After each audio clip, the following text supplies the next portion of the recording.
খুৰাহঁতৰ ঘৰৰ পৰা ৰঙালাও কেইডালমান দিছিলে, ইমান ধুনীয়া। তাতে বাৰী চুকৰ পৰা ভাতকেৰেলা দুটাও আনিলোঁ, ঘৰুৱা বেঙেনাও আনিলোঁ। তাৰে বাবাকে মই চাহকণ খাই ডাইনিঙতে এইখিনি চাফা কৰি ধুই ধাই লৈ আৰু পিঁয়াজ দুটাও পিহনাত মাৰি ল'লোঁ। আদা নহৰুকণ থেতালি ল'লোঁ, কেৰাহীত তেল গৰম কৰি গোটা জিৰা ফুটাই আৰু চব্জিখিনি দি দিলোঁ।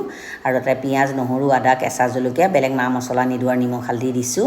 আৰু এতিয়া এইখিনি যেতিয়ালৈকে সিজি নাযায় ঢাকনা মাৰি সিজাই থাকিম। এইখন তৰকাৰী মানে ৰাতিপুৱাৰ ভাতত খাবলৈ বহুত টেষ্ট লাগে। চব্জিখিনি সিজি যোৱাৰ পাছত উতলা পানী দিলোঁ আৰু এতিয়া অকণমান সময় উতলাৰ পাছত আৰু মোৰ ৰঙালাও আগৰ তৰকাৰীখন ৰেডি। ইফালে ডিমৰো পোষ্ট বনাই দিছোঁ আৰু গাখীৰো গৰম কৰিলোঁ। বাবা আকৌ গাখীৰ ভাত দিলোঁ, তাৰ চুনুক আৰু এনেকৈ খুৱাই পঠিয়াওঁ। তাক দি পেলাই ময়ো কেইটামান খাই ল'লোঁ। ৰাতিপুৱাই বেহুৱা খাবলৈ সৰিয়হ কেইটামান ধুই দিছিলোঁ ৰ'দটো ওলোৱা দেখি। এতিয়া বতৰটো ঢেলেকা কৰি আহিছে, এইখিনি আকৌ সামৰিব লাগিব। এই বতৰটো যে কি হৈছে আৰু এতিয়া আৰু ভাবি গুণি আছোঁ। এতিয়া কাপোৰখিনিও সামৰোঁ, সৰিয়হখিনিও সামৰি আগফালৰ বাৰান্দাত দিলোঁ। চুনু আহি ওলাইছেহি, সি আৰু দুপৰীয়াটো ভাত নাখালেই। আবেলি সময়ত কৈছে ৰুটি দুটাকে বনাই দিয়া আৰু মই খাই এফালে যাওঁ।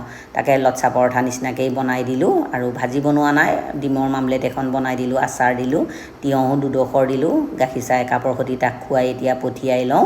আৰু এতিয়া কাম বনখিনি কৰি পেলাই আৰু আকৌ আগফালৰ বাৰান্দাত আজি মানে পিঠাগুড়ি অলপো ৰ'দত দিছিলোঁ, এইখিনি গোটেই সামৰি সুতৰি ল'লোঁ। ৰাতি ভাত বনাবলৈ মটন আনিছে, কিন্তু লাইট নাই।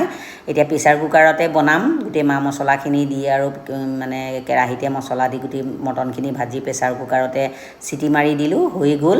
আৰু চবকে খাবলৈ দিলোঁ। মই ৰুটি দুখনৰ সৈতে ময়ো খাবলৈ লৈছোঁ। আজিৰ ভিডিঅ'টো ইমানেই, কেনে পালে জনাব। বা